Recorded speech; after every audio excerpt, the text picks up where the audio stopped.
Sri Kuberan TV அனைத்து நேயர்களுக்கும் திண்டுக்கல் அரியன் சினிமாவின் பணிவான வணக்கம். நாம் புது வருடத்திற்கு பலன் பார்க்கிறோம், தமிழ் வருடத்திற்கு பலன் பார்க்கிறோம், ஆங்கில வருடத்திற்கு பலன் பார்க்கிறோம். வருட கிரகங்களான சனி, குரு, ராகு, கேது இவை அனைத்திற்குமே பலன்களை பற்றி நாம் பேசிக்கொண்டு வருகிறோம். ஆனால் பொதுவான ஒரு வழக்காடல் ஒன்று, தை பிறந்தால் வழி பிறக்கும். ஆனால் அந்த தை பிறந்தால் யார் யாருக்கு வழி பிறக்கும், இதை பற்றி நம்ம இது வரைக்கும் அதிகமாக பேசினதே இல்லை. அதனால் இந்த தடவை அதை பற்றி உத்தராயண புண்ணிய காலத்தினால் கிரக நிலையின் காரணத்தினால் ஏற்படக்கூடிய விளைவுகளை பற்றி நாம் இங்கு பேசலாம் என்று தான் இருக்கிறோம். இந்த தை மாதம் விருச்சிக ராசியிலும் கடக லக்னத்திலும் பிறக்கிறது. லக்ன ஏரி நட்சத்திரம், சந்திரன் ஏரி நட்சத்திரம் இரண்டுமே சனியின் நட்சத்திரமாக இருப்பதுங்கிறது ஒரு அற்புதமான ஒரு விஷயம் என்று கூட நாம் எடுத்துக்கொள்ளலாம். காரணம் என்னன்னு சொன்னால், சனி பகவான் இந்த வருஷம் பெர்த் யோகியாக இருக்கார். இந்த தை மாதம் பிறக்கு நேரத்தில் கண்டம் நாம யுகம், அதில் சனி பகவான் பெர்த் யோகியாக இருக்கிறார். சந்திரன் அவயோகியாக இருக்கிறார். அந்த சந்திரன் அவயோகியாகி நீசமடைந்திருப்பது பொதுவாக ஒரு நல்ல விஷயம் என்று தான் நாம் எடுத்துக்கொள்ள வேண்டும். இந்த வருடம் தை மாத பிறப்பு என்பது பொதுவாகவே உத்தராயண புண்ணிய காலம் என்பது மிகவும் மகத்துவமிக்க காலம். ஏன்னு கேட்டால், தட்சிணாயன புண்ணிய காலத்தில் முடியக்கூடிய நேரத்தில் இறைவன் மக்கள் தொகை, பூமியின் பாரத்தை குறைப்பான்.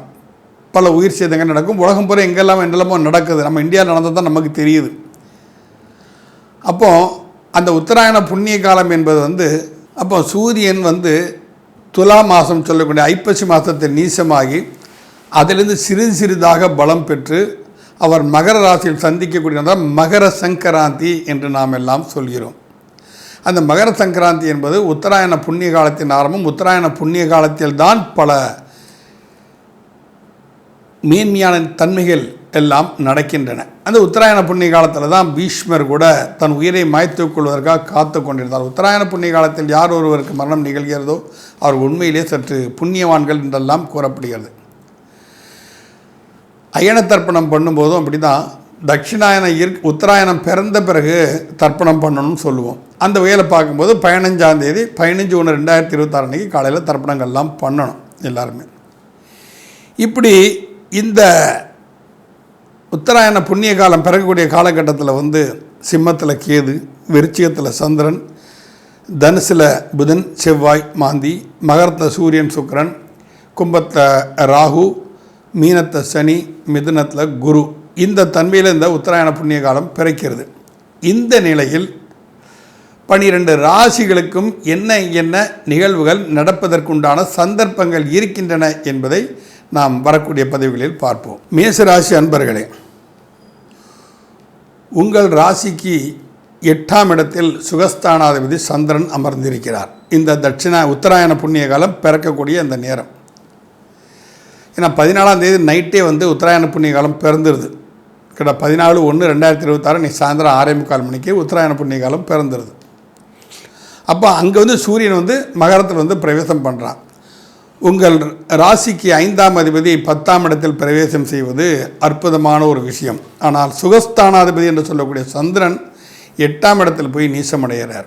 அவர் அவயோகியாகி நீச்சமடைவது என்பது அவ்வளவு நல்லது அல்ல என்று தான் நாம் இங்கு கூற வேண்டும். ஆனால் லக்னமோ கடக லக்னம், மன்னிக்கணும், கடக லக்னம் விடுகிறது. கடக லக்னாதிபதி சந்திரன் 5ஆம் இடத்தில் போய் நீசம் அடைகிறாருங்க. அந்த லக்னத்துக்கு 7ஆம் இடத்துல சூரியன் சுக்கிரன் சேர்க்கை என்று ஏற்படுகிறது.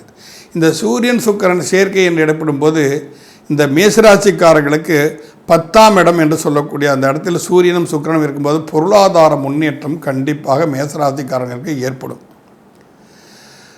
சூரியன் 5ஆம் அதிபதி 10ல் இருப்பது, ஒரு திரிகோணாதிபதி கேந்திரம் ஏறுவது என்பது ஒரு கீர்த்தி, புகழ், வெற்றி இவை அனைகளுக்குமே மகத்துவம் தரக்கூடிய ஒரு விஷயம்.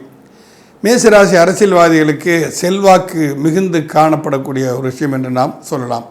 அதே மாதிரி குழந்தைகளுக்கு சொல்லப்போனால் அவர் 10ஆம் இடத்தில் மகர ராசியில் தனது சொந்த நட்சத்திரத்தை தான் சஞ்சரிப்பார். எப்போவுமே மகராசிகளோ பிரவேசம் உத்திராடம் அவருடைய சொந்த நட்சத்திரம் தான், அதை எப்போவுமே சஞ்சரிப்பார்.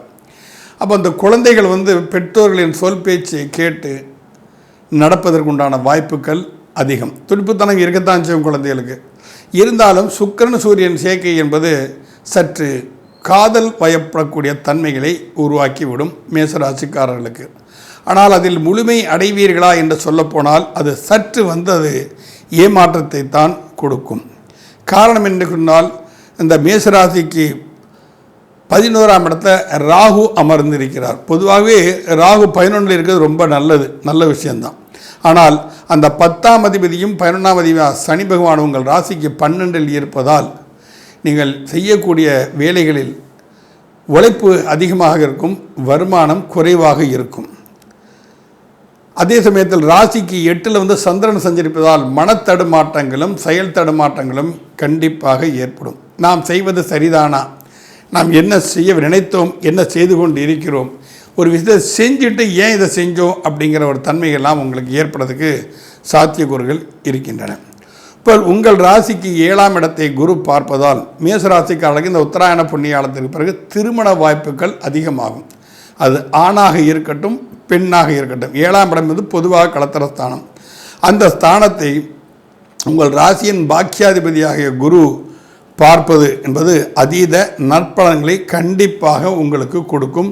நிச்சயமாக திருமணம் நடக்கும். நீண்ட காலமாக திருமணத்திற்காக நேரம் பார்த்து கொண்டிருந்த இந்த மேசராசிக்காரர்களுக்கு இந்த உத்தராயண புண்ணிய காலம் தை பிறந்தால் வழிபிறக்கும் என்ற தன்மையை போல் இந்த உத்தராயண புண்ணிய காலத்தில் உங்களுக்கு கண்டிப்பாக அவர்களுக்கு திருமணம் நடப்பதற்குண்டான சாத்தியக்கூறுகள் அதிகமாக இருக்கின்றன. அதுக்குண்டான வழிபாட்டு முறைகள் நீங்கள் செய்வது சால சிறந்தது.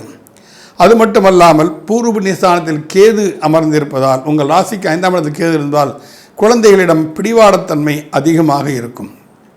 அது மட்டுமல்லாமல் உங்களுடைய அப்பாவின் அப்பா இருந்தார் என்றால் அவருக்கும் சில உடல்நிலைகள் எல்லாம் பாதிப்பதற்குண்டான சாத்தியக்கூறுகள் நிறையவே இருக்கின்றன. உங்கள் பாக்கியஸ்தானத்தில் உங்கள் ராசியாதிபதி செவ்வாய் அமர்ந்திருப்பது, அதோடு புதனும் அமர்ந்திருப்பது, புதனும் செவ்வாயும் இரண்டும் இரு பகை கிரகங்கள் ஆவார்கள். அந்த புதன் குரு பரிவர்த்தனையானது நல்ல விஷயம். மாந்தி அங்கு அமர்ந்திருப்பது என்பது சற்று பின்னடைவு. அப்போ பித்ரு தோஷத்தினால் இருக்கக்கூடிய எதிர்பாராத இடையூறுகள் கண்டிப்பாக உங்களை பாதிப்பதற்குண்டான சந்தர்ப்பங்கள் நிறையவே இருக்கின்றன. அப்போ பித்திரு காரியங்களுக்கு முன்னுரிமை கொடுத்து தந்தை இல்லாதவர்கள் தர்ப்பணம் செய்வது, உத்தராயண புண்ணிய கால தர்ப்பணம் கண்டிப்பாக செய்ய வேண்டும். அது 15ஆம் தேதி செய்யணும். 15/1/2026 கண்டிப்பாக நீங்கள் செய்யணும் உத்தராயண புண்ணிய காலத்தில். அப்போ பித்திருக்கள் 9ஆம் இடத்துல மாந்தி இருப்பதால் பூர்வீகத்தில் முன்னோர்கள் செய்த சில குளறுபடிகள், சில விஷயங்கள் பித்திரு தோஷங்களாகி மாறி உங்களை பாதிப்புகள் ஏற்படுத்தும். உங்களுடைய வருமான குறைபாடுகள் ஏற்படுத்துவது, தொழில் முன்னேற்றம் இல்லாமை, திருமண தடை, குழந்தை பாக்கிய தடை, அப்புறம் ஆரோக்கிய குறைவு, இவை அனைத்திற்குமே அதுதான் காரணமாக இருப்பதற்கு உண்டான சாத்தியக்கூறுகள் நிறைய இருக்கின்றன. ஆகையால் மேசராசிக்காரர்கள் கண்டிப்பாக முன்னோர்கள் வழிபாடு செய்யணும். ஏன்னா 5லையும் ஒரு பாப கிரகம், 9ல் 2 பாபகிரகம். 2 பாபகிரகத்தோடு சேரும்போது புதனும் அங்கு பாவியாகி விடுகிறார். ஆகையால் சிந்திக்கும் ஆற்றல் உங்களுக்கு மிகவும் குறைந்து விடும். இதெல்லாம் எச்சரிக்கையாக எடுத்துக்கொண்டு நீங்கள் சென்றீர்களானால் நிச்சயமாக மேசராசிக்காரர்களுக்கு ஏற்படக்கூடிய விபரீத எதிர்பாராத ஒரு சில விபத்துக்கள் விஷயங்களிலிருந்து உங்களை நீங்கள் காத்து கொள்ள முடியும்.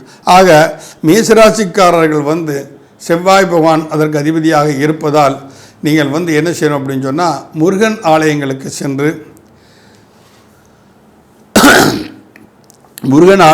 சென்று அதுவும் வைகாசி விசாகம் சிறப்பான நட்சத்திரம் முருகனுக்கு செவ்வாய்க்கிழமை தோறும் வழிபடுவது மிகவும் அற்புத நற்பலன்களை கிடைக்கும். முடிந்தால் பழனிக்கு ஒரு முறை கிரிவலம் எம்பெருமான் முருகனை நீங்கள் சரணடைந்தீர்களே ஆனால் ஏற்படக்கூடிய எதிர்மறை விலைகளிலிருந்து நிச்சயமாக நீங்கள் காப்பாற்றப்படுவீர்கள். மீண்டும் அடுத்த ராசியில் சந்திப்போம். நன்றி, வணக்கம். ஸ்ரீ குபேரன் டிவியை பார்த்தமைக்கு நன்றிகள். மேலும் இது போன்ற தகவல்களை தெரிந்து கொள்ள ஸ்ரீ குபேரன் டிவியை சப்ஸ்கிரைப் செய்யுங்கள். மறக்காமல் பெல் ஐக்கானை கிளிக் செய்யுங்கள்.